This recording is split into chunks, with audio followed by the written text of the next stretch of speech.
Well, I mean, you can just see the massive destruction behind me. We're standing right in front of a house that was directly impacted by a missile last night when we saw a barrage of about 40 missiles launched at northern Israel. This is a small Arab-Israeli town called Tamra.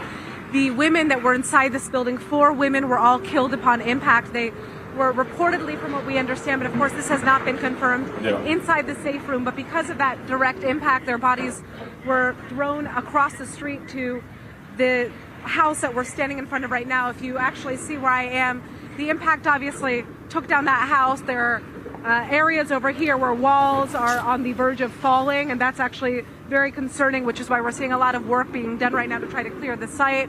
But the house was not the only house impacted. The impact was so strong that houses throughout the area, streets away, actually were even hit by pieces of stone that flew off of this building. Windows blown out in houses across the area. If you turn around right now, I'm going to ask Benny, our cameraman, to turn around. You can see this is a house right across the street where this impact happened, okay? Now, the 4 victims, all part of the same family, a mother, her 2 daughters, one was 20, one was 13, and their cousin, were physically thrown by the impact across in front of this house. We're going to go and actually meet. We have to be very careful when we're walking here just because of, you can see everything that's on the floor right now. Benny, be careful as well when we're walking. There's just a lot of shrapnel everywhere. But this is Ahmed. This is actually his house. He was here last night with his wife and his daughters. I'm going to be interviewing him in Hebrew. אתה יכול לספר לנו קצת על מה שקרה אתמול בלילה? אנחנו היינו פה, יושבים על המרפסת פה, שמענו את התראה, יצאנו לממ"ד למטה, בקומה למטה, פתאום אחרי 5 דקות שמענו מכה גדולה. אני חיפשתי קודם כל על הילדים שלי, ואחרי שיצאתי מהמכה ראיתי את האמבולנסים באנשים פה. אני אגיד קודם מה אמרת. First of all, he was here inside his house with his wife and 2 daughters. He says they typically sit outside here. Ooh, wow.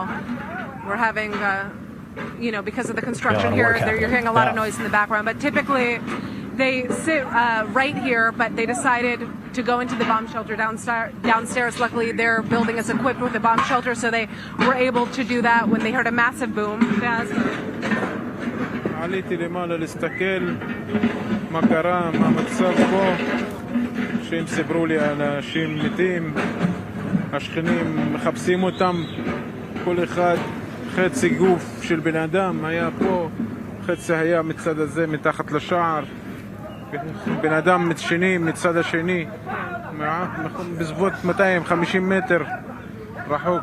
So what he's essentially saying is that after the impact happened, they came out with the neighbors to try to find the bodies, and they found pieces of the bodies of the victims across the street, basically skewed across this area right in front of their house, even as far as 200 meters from here. So that's just to explain the depth of the impact. Obviously, their house, just like many houses around here, are now going to have to undergo severe renovations. It's beyond just windows being blown out. I mean, really, the entirety of their living room has been destroyed, and you know, we're hearing the same from neighbors. Luckily, these newer houses, come over here, luckily these newer houses are fortified with indoor bomb shelters, but many people in this area actually have to run to outdoor bomb shelters, and we're hearing a lot of residents complain about the fact that not enough buildings here are fortified with indoor bomb shelters. Clearly, this is a very, very scary instance last night, and it's going to be teaching local authorities the lesson that more needs to be done to update the facilities in the area. Natasha, jaw-dropping update from there. I saw a lot happening on that scene there, and just one of the deadly impact sites around the country. Natasha Kutchuk, thanks for bringing us a look at that.